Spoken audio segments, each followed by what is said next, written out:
কিন্তু চিকিৎসার মান তুলনামূলক ভালো আছে, এটা সত্যি।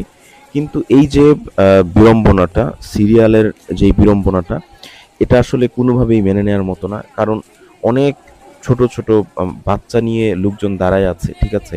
৩ মাস, ২ মাস তাদেরকে আগেও দেয়া হচ্ছে না।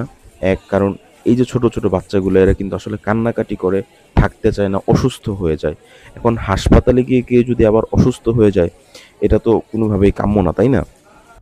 তাই এই জিনিসগুলো আসলে কুমিল্লা হসপিটালের যারা তত্ত্বাবধায়ক আছেন বা কুমিল্লার যিনি সিভিল সার্ভেন্ট আছেন, তার অবশ্যই সিভিল সার্জন আছেন, তার অবশ্যই এই বিষয়টা আ আসলে মনোযোগ দেওয়া উচিত এবং এই বিষয়টা নিয়ে পদক্ষেপ নেওয়া উচিত। যারা ভিডিওটি দেখছেন অবশ্যই লাইক, কমেন্ট, শেয়ার এবং সাবস্ক্রাইব করে বেল বাটনটি প্রেস করে সাথেই থাকবেন।